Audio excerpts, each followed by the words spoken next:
प्रणाम। जय सिया राम। मैं आचार्य राजेश श्री राम जन्मभूमि अयोध्या से प्रिय दर्शकों प्रस्तुत हूँ आप सबके समक्ष वर्ष 2025 का वार्षिक राशिफल लेकर के। 2025 में हमारे साथ क्या होने वाला है, कैसा रहेगा ये 2025 हमारे लिए। प्रारंभ में आपने थंबनेल में देखा होगा जिसमें लिखा हुआ है वो होगा जिससे कभी सोचा न था।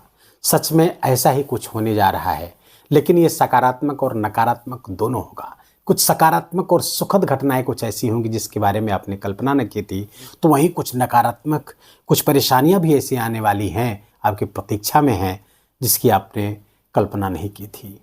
ऐसा क्यों होगा, सबको विस्तार से समझेंगे और कैसे इनसे बचा जा सकता है इसके बारे में भी जानेंगे। और इसको आप करिएगा, उपाय करिएगा। और मेरा ये 27 वर्ष का ज्योतिष करियर में हमने जो निष्कर्ष निकाला है, ऐसे उपाय हैं जो हमने हजारों लोगों पर अप्लाई किए हैं, तब आपके साथ शेयर करने जा रहा हूं।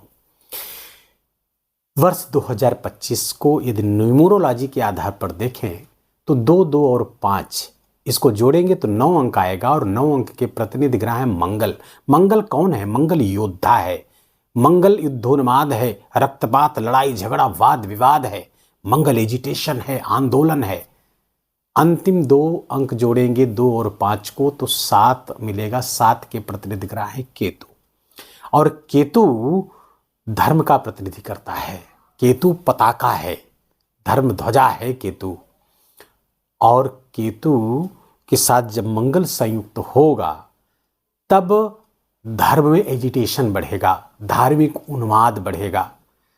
और कुछ ऐसे धर्म या संप्रदाय जिनकी उत्पत्ति ही किसी पागलपन के कारण हुई है, उनका पागलपन और बढ़ जाएगा, और उनके पागलपन के कारण पूरा विश्व उसकी चपेट में आ जाएगा, समस्याओं की चपेट में आ जाएगा।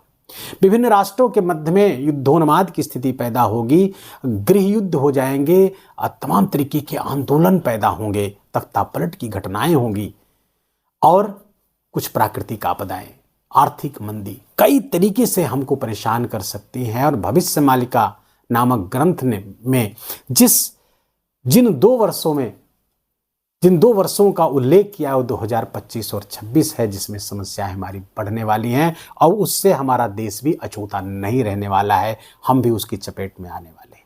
उससे कैसे बचेंगे वीडियो में बताएंगे। ग्रहों के आधार पर देखें तो कुंभ राशि के जातकों के लिए ये वर्ष कैसे रहने वाला है, आइए समझते हैं। तो पहले बता दूं कि ये वीडियो आपके चंद्र राशि पर आधारित है।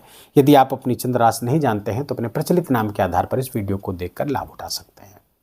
चंद्र राशि को पता करने का सबसे आसान तरीका यही है कि अपनी लग्न कुंडली देखिए, और लग्न कुंडली में चंद्रमा यदि 11 नंबर की राशि पर बैठा है तो आपकी कुंभ राशि हुई। कुंभ राशि के जातकों के लिए 1 जनवरी से 29 मार्च एक कालखंड है। इसको 4 कालखंडों में बांटकर पूरे वर्ष को हम देखेंगे, और 4 ग्रह मूलतः इसके केंद्र में रहेंगे। देवगुरु बृहस्पति, शनिदेव, राहु और केतु, क्योंकि ये ग्रह ऐसे हैं जो पूरे वर्ष एक ही स्थान पर रह करके हमको प्रभावित करते रहते हैं। शनिदेव आप जानते हैं कि एक राशि पर 2.5 वर्ष रहते हैं, तो राहु केतु 1.5 वर्ष तक लगभग रहते हैं। और देवगुरु बृहस्पति भी कभी 1 वर्ष, कभी 13 महीने, कभी 14 महीने, लेकिन इस बार 1 वर्ष में 3 राशि परिवर्तन करने जा रहे हैं। उस सबको जानेंगे क्या परिणाम होगा।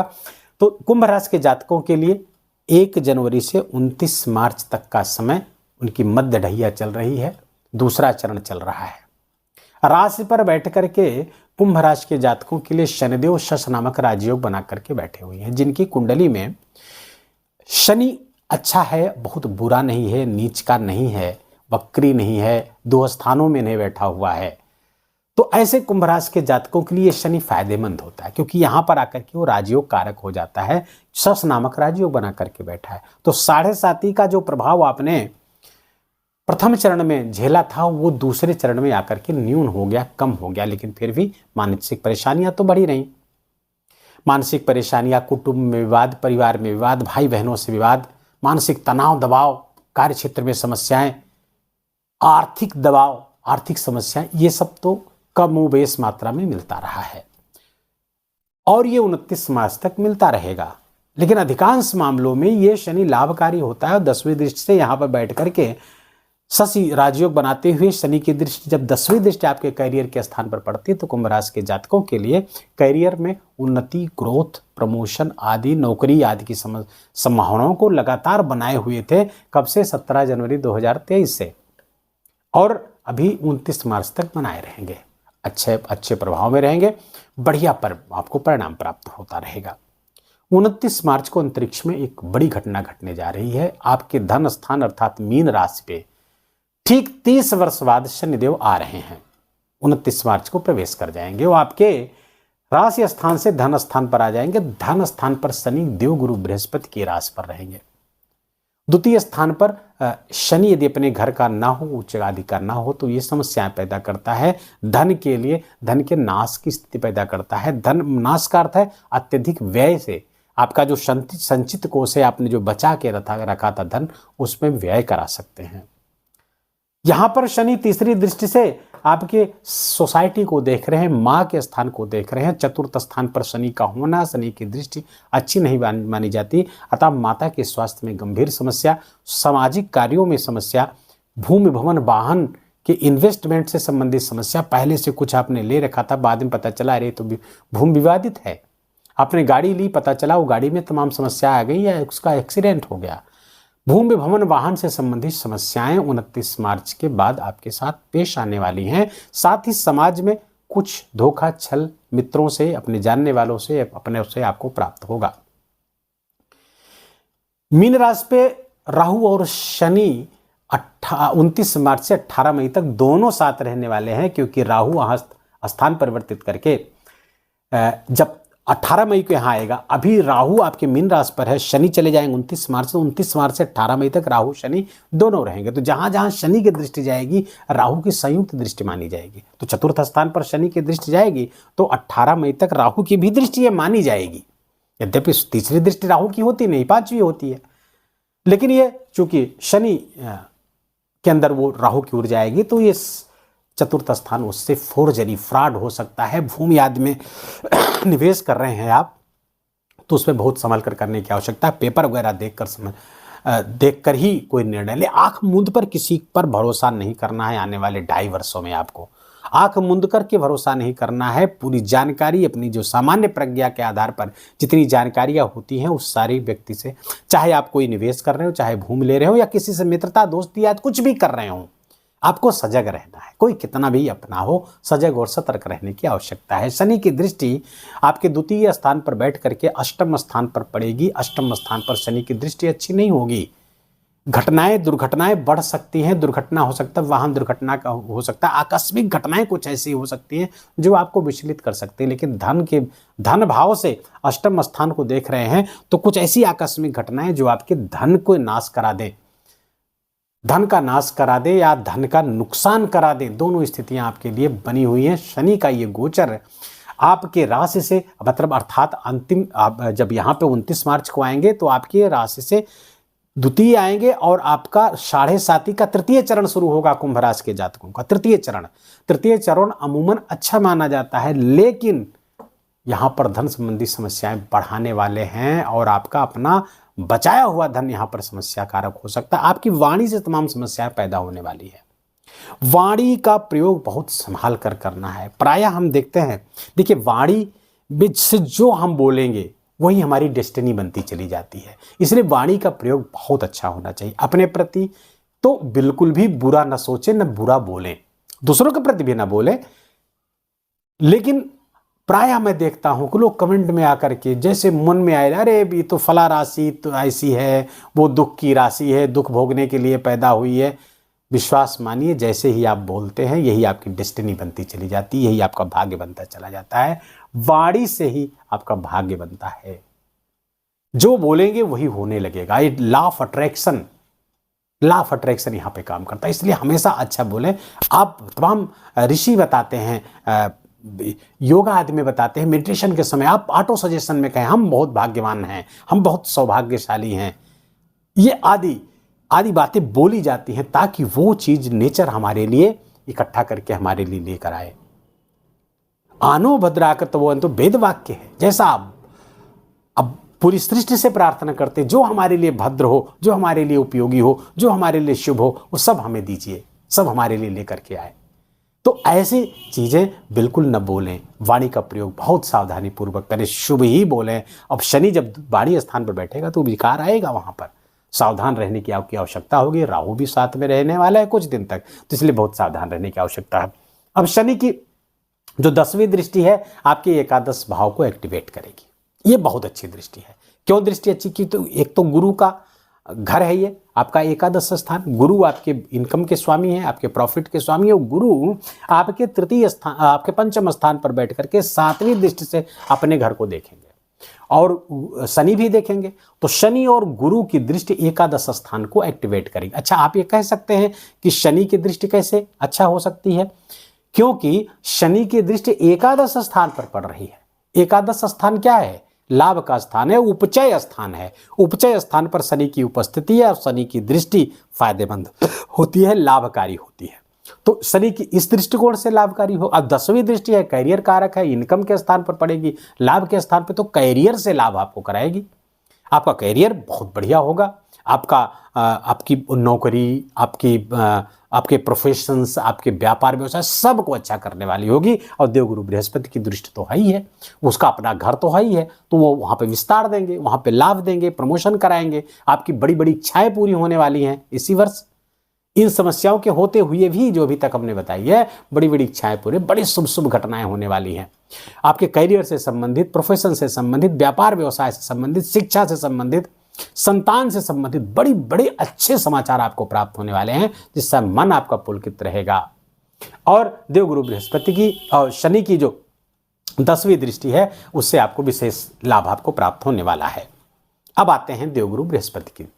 देवगुरु बृहस्पति 14-15 मई की मध्यरात्रि में अपना स्थान परिवर्तित करके आपके चतुर्थ स्थान से 5वें स्थान पर आ जाएंगे। चतुर्थ स्थान पे, यद्यपि यहां पर शत्रु राशि पर विराजमान थे, शुक्र शत्रु राशि है, वृषभ राशि। केंद्र का गुरु बलि होता है। किम कुरुवंत ग्रहे सर्वा यदि केंद्रस्थ बृहस्पति यस्य मत मतंग यूथानाम एको हंत चकेसरी, शास्त्रों में कहा गया है। केंद्र का बलि गुरु आपके लिए निरंतर 1 मई से शुभ परिस्थितियां क्रिएट करते आ रहे हैं। आपका कैरियर, क्योंकि 7वीं दृष्टि आपके कैरियर को, कर्म को देख रहे हैं, वहां से पे आपको उन्नति मिलती रही है, वहाँ विस्तार हुआ होगा। बहुत सारे कुंभ राशि के जातकों को जॉब संबंधी समस्या समाप्त हुई होगी, प्रमोशन लटका हुआ था, प्रमोशन आदि देवगुरु बृहस्पति ने कराया ही होगा, व्यक्तित्व अच्छा हुआ होगा। अब चूंकि 14 मई की रात में आ जाएंगे आपके पंचम स्थान पर, पंचम स्थान पहुंचते ही देवगुरु बृहस्पति और शुभ परिणाम देंगे। कारकत्व पंचम स्थान के स्वयं कारक है, वहां पर विराजमान हो जाएंगे। फलतः ऐसे कुंभ राशि के जातक जो संतान की इच्छा रख रहे थे, नहीं हो रही थी, अब संतान उनको प्राप्त होगी, संतान सुख उनको प्राप्त होने वाला है। तो ये इच्छा, आपकी बड़ी इच्छा, ये पूरी होने वाली है। जो मैंने अभी बताया कि संतान पक्ष से समाचार, तो वो ये भी है। और ऐसे कुंभ राशि के जातक जिनकी संतान एडल्ट है, नौकरी की तलाश, की नौकरी की तलाश पूरी होगी। पढ़ाई लिखाई कर रही, तो पढ़ाई लिखाई में बहुत जबरदस्त उपलब्धियां आपके संतान की भी आने वाली हैं देवगुरु बृहस्पति के प्रभाव से। देवगुरु बृहस्पति यहां से 5वीं दृष्टि आपके धर्म भाव पर, 9वें भाव पर डालेंगे। फलतः पिता के पिता का स्वास्थ्य, पिता के साथ संबंध अच्छे होंगे, बढ़िया होंगे। उनके व्यापार से आप स्वयं को जोड़े हुए, तो वो भी बहुत अच्छा होगा। और धार्मिक अभिरुचि आपकी बढ़ेगी, धर्म में श्रद्धा, धर्म में आस्था निरंतर आपकी बढ़ती जाएगी। और जिसके कारण अगर आप उसमें एक्टिवेट होते हैं, आप उसमें एक्टिव होते हैं, ऐसे रिचुअल्स करते हैं, तो आपको आपका धर्म बढ़ेगा, आपका सौभाग्य बढ़े। तो भाग्य का स्थान है, तो भाग्य भी बढ़ने वाला है। और त्रिकोण से बैठकर त्रिकोण पर दृष्टि होगी पंचम, तो बहुत शानदार परिणाम आपको 9वें भाव से मिलने वाला है। धर्म का बड़ा साथ मिलने वाला है, भाग्य का साथ मिलेगा, पिता का साथ मिलेगा। गुरु की जो 7वीं दृष्टि बात हम कर चुके हैं, एकादश स्थान पर बहुत सारे लाभ आपको दे रही है। उच्च शिक्षा के लिए भी ये दृष्टि गुरु की बहुत अच्छा, हायर एजुकेशन के लिए आप प्रयासरत हैं, वहाँ भी आपको लाभ मिलेगा। और गुरु की जो 9वीं दृष्टि आपके राशि स्थान पर पड़ेगी, तो आपका व्यक्तित्व अच्छा बनाएंगे, आपका व्यक्तित्व प्रभावशाली बनेगा, और आपका बढ़ने वाला है। सोसाइटी में आपका मान सम्मान बढ़ने वाला है। एक अच्छे व्यक्ति, विद्वान व्यक्ति के रूप में, कौशल संपन्न, विद्वता संपन्न व्यक्ति की पहचान आपकी बनने वाली है। सामाजिक सहयोग आपको प्राप्त होने वाला है। आपका अपना स्वास्थ्य अच्छा होगा, आपकी फिजिक अच्छी होगी, आपका विचार अच्छा होगा, आपके निर्णय बहुत सटीक होने वाले हैं देवगुरु बृहस्पति की नवी दृष्टि से। अच्छा, ये कब तक प्राप्त होगी? 18 अक्टूबर को पुनः राशि परिवर्तन कर देंगे देवगुरु बृहस्पति, आ जाएंगे छठे स्थान पर। छठे स्थान पर उच्च के होंगे। यहाँ पर कर्क राशि है, उच्च के राशि में जब देवगुरु बृहस्पति आएंगे तो क्या अच्छा परिणाम देने लगेंगे? प्रायः ही लोगों के अंदर भ्रम है, शुभ ग्रह कहीं भी रहेगा तो उच्च का होगा तो अच्छा परिणाम देगा, ऐसा नहीं है। जहां जिस भाव पे जाएगा उस भाव का परिणाम देगा।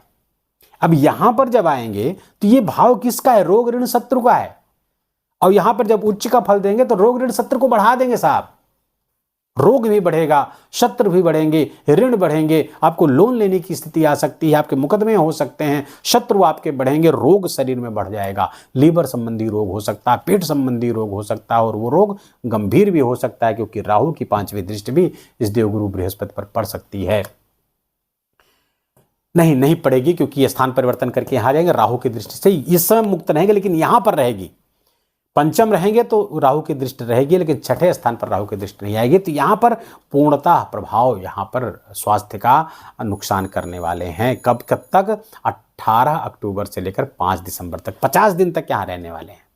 5 दिसंबर को पुनः स्थान परिवर्तन करके फिर से मीन राशि पर आ जाएंगे, क्योंकि 11 नवंबर को ये वक्री हो जाएंगे। फिर से आपके मिथुन राशि पर आ जाएंगे। मिथुन राशि पर यहाँ पर रहने वाले हैं 2 जून 2026 तक। निरंतर अच्छा परिणाम आपको प्राप्त होगा, लेकिन इस 50 दिनों में आपको अपने स्वास्थ्य का विशेष ख्याल रखना है। करियर में कुछ समस्याएं आ सकती हैं। इन 50 दिनों में डेट को नोट करते चलेंगे तभी इसका लाभ ले पाएंगे। 18 अक्टूबर से लेकर के 5 दिसंबर के मध्य में करियर में कुछ समस्याएं आ सकती हैं। आपके खर्चे बहुत बढ़ सकते हैं, मेडिसिन पे बहुत खर्चे बढ़ सकते हैं।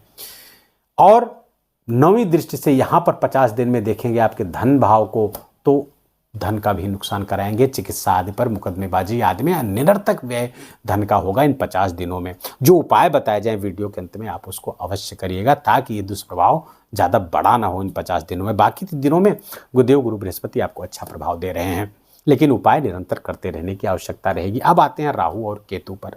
राहु और केतु आपके 18 मई को अपनी राशि परिवर्तित कर देंगे। अभी आपके द्वितीय स्थान पर गोचर कर रहे हैं राहु, 18 मई को आपके राशि स्थान पर आ जाएंगे। केतु आपके अष्टम स्थान पर गोचर कर रहे थे, फिर सप्तम आ जाएंगे। अब यहां पर इसको बहुत ध्यान से समझिएगा। राहु केतु का गोचर जब तक यहां थे कमोबेश ठीक थे, लेकिन यहां पर बैठकर एडिक्शन दे रहे थे, नशा के प्रति बहुत एडिक्ट हो सकते हैं। आप कुंडली देखिएगा, जो लोग ज्योतिष के विद्यार्थी हमारे देख रहे हैं वो देखिएगा, बहुत सारे कुंभ राशि के जातकों के जिनके द्वितीय स्थान पे पहले से भी लग्न कुंडली में भी राहु है, और यहां भी राहु पिछले अक्टूबर से गोचर कर रहा है। तो आप ये समझ लीजिए कि फिर एडिक्शन, नशे के प्रति एडिक्शन, क्योंकि 23 से ही है यहाँ पर, अक्टूबर 23 से ही राहु यहाँ पर, नशे के प्रति एडिक्शन उनका बढ़ गया होगा। इतना बढ़ गया होगा कि मौत के कगार पर पहुंच गए होंगे। आप इसको जरा देखिएगा अपने नात, रिश्तेदार, मित्र में आप तलाशिएगा ऐसे कुंभ राशि के जातकों का। अब राहु यहां से जब राशि पर आएगा, एडिक्शन फिर भी बना रहने वाला है। इससे आपको बचना होगा, अन्यथा गंभीर परिणाम आपको भुगतने पड़ेंगे। किसी भी प्रकार के नशे के एडिक्ट ना हो, साथ ही कोई छल धोखा प्रपंच ना तो दूसरों के साथ करें और ना ही अपने साथ होने दे। अपने खुद भी अलर्ट रहेंगे। राशि स्थान पर जब राहु आता है, फेफड़े का कंजेशन देता है, फेफड़े संबंधी रोग दे देता है। यहाँ इसको इन्फेक्शन होने लगता है फेफड़ों में जब राहु, अगर आपका आहार विहार भी उसी तरह का है तब तो फिर समस्या बहुत ज़्यादा बढ़ जाएगी। वीडियो के अंत में बताएंगे, उपाय अवश्य करिए। केतु पंचम आएंगे, सप्तम आएंगे आपके, तो गृहस्थ जीवन में कुछ समस्याएं देंगे। यहाँ पर राहु की भी दृष्टि चूंकि पड़ेगी, केतु यहाँ पर बैठे हैं तो केतु सेपरेटिव रहा है। अगर सप्तम बैठेगा तो सेपरेट कराता है, महत्वाकांक्षा को बढ़ाता है, समस्याएं पैदा करता है, सेक्सुअली गलत दिशा में घुमा सकता है। केतु बहुत पावरफुल है। केतु हेड नहीं है उसके, केवल धड़ है, सोचता विचारता ज़्यादा नहीं है और समस्या पैदा कर लेता है अपने लिए। थोड़ा सावधान रहें। गृहस्थ जीवन में आपसी विश्वास बना रहे, ऐसे आचरण करें एक दूसरे के प्रति। विश्वास खोते ही समस्याएं पैदा हो जाएंगी, इसलिए ऐसे आचरण ना करें। कुल मिलाकर के लगभग सारे ग्रहों को हमने विस्तार से देख लिया 2025 में हमें कैसे परिणाम आने वाले हैं। प्रारंभ में हमने बताया मंगल केतु से प्रभावित करा है, ये वर्ष है, समस्याएं पैदा होने वाली हैं। तमाम ऐसी घटनाएं वैश्विक स्तर पर होंगी, केवल आपके साथ, केवल कुंभ राशि के जातकों के साथ नहीं, सबके साथ होगी। उसके जैसे कोविड आया तो सब लोग उसके चपेट में आ गए, ऐसे ही सब लोग उसके चपेट में आएंगे। तो हाथ जोड़कर निवेदन, जो उपाय बताया जाए उसको अवश्य में वो करिएगा, तभी आपकी रक्षा हो पाएगी। ऐसी स्थिति में तो पहले तो उपाय, साढ़े साती आपकी चल ही रही है, तीसरे चरण की साढ़े साती शुरू हो जाएगी। हनुमान जी की उपासना जितना कर सके करिए। 11 बार हनुमान चालीसा कम से कम आपको पाठ नित्य करना चाहिए। हो सके तो हनुमान जी के मंदिर में जाके करें। दूर है मंदिर तो कोई बात नहीं, घर में कर लीजिए, लेकिन मंगलवार शनिवार मंदिर जरूर जाइए। पास में मंदिर है तो आप रोज जाइए, नित्य जाइए, हनुमान जी का दर्शन करिए, वहीं पर खड़े होकर के 11 हनुमान चालीसा का पाठ करिए। शनिवार को पानी वाला नारियल, जनेऊ, सिंदूर और यज्ञोपवीत, पानी वाला नारियल, जनेऊ, पीला सिंदूर, चमेली का तेल, गुड़ और चना, भुना चना, इतनी चीजें हर शनिवार को हनुमान जी को जरूर चढ़ाते रहिएगा। तो साढ़े साती का प्रकोप भी कम होगा, हनुमान जी की कृपा और शनिदेव की कृपा भी प्राप्त होगी आपको। दूसरा महत्वपूर्ण उपाय, विष्णु सहस्त्र नाम का पाठ सुबह और शाम जरूर करिए। 3 बार हो सके तो 3 बार करिए। बड़ा लगता है आपको तो सुबह शाम करिए। ये नहीं कर सकते तो राम रक्षा स्तोत्र पढ़िए। और तीसरा बहुत महत्वपूर्ण उपाय, श्रीमद् भागवत महापुराण के 6ठे स्कंद का 8वां अध्याय नारायण कवच, इसका पाठ अवश्य करिए। छोटा सा पाठ है, मात्र 35-40 श्लोक हैं, और इन श्लोकों, लगभग 42 श्लोक हैं, और इन श्लोकों को पढ़ने में मात्र 5 मिनट आपका लगने वाला है। स्वयं पढ़िए, घर के बच्चों को सिखाइए, बच्चे पढ़ें, हमारी बहनें पढ़ें, लड़कियां पढ़ें, हमारी रिश्तेदारों को बता दीजिए, मित्रों को बता दीजिए, सब लोग इसका पाठ करें। और यही पाठ हमारी रक्षा करने वाला है आने वाले समय में। भजन बढ़ाइए, धर्म को बढ़ाइए। रक्षा कौन करेगा? धर्म ही रक्षा करने वाला है। आपकी भजन, आपकी भक्ति आपकी रक्षा करेगा इन 2 वर्षों में, जो 25 और 26 में। तो धर्म को बढ़ा दीजिए और धर्म और धन को भी बढ़ाइए, अर्थात अपने अपव्यय को रोकिए, एक्सपेंसेस को रोकिए, धन को ज़्यादा से ज़्यादा बचाने का प्रयास करिए। आने वाले दिनों में परिस्थितियाँ बड़ी भयावह होने वाली हैं, और उसमें आपका ये धन और आपका धर्म, यही दोनों आपकी काम आने वाले हैं। अर्थात इनको बचाइए, इनको बढ़ाइए, खूब भक्ति करिए, भगवान के नाम का जप करिए, महामंत्र का जप करिए। जैसे भी हो भक्ति, खूब भक्ति में लीन रहेंगे, तभी आपकी रक्षा हो पाएगी। रामलला आप पर बड़ी बड़ी बहुत बहुत कृपा करें, मंगलमय वातावरण बनाएं, 2025 आपके लिए उपलब्धियों भरा हो। ऐसी मंगल कामना के साथ वीडियो को यहीं विराम देंगे। वीडियो अच्छा लगा हो, आपके काम का लगा हो, मेरा बोलना आपका सुनना दोनों सार्थक हुआ हो तो कृपा करके वीडियो को लाइक करिएगा, अपनों के साथ शेयर करिएगा, और कमेंट में जाकर भगवान का अत्यंत प्यारा नाम जय सिया राम लिखना बिल्कुल भी मत भूलिएगा। मेरा विशेष निवेदन, विशेष आग्रह आपसे। चैनल पर नए हैं तो इसको सब्सक्राइब कर लीजिए, बेल आइकन की घंटी दबा लीजिए, और प्लीज़ अपना बहुत बहुत ख्याल रखिए, अपनों का ख्याल रखिए, माता पिता की खूब सेवा करके उनका आशीर्वाद लीजिए। जय जय सिया राम।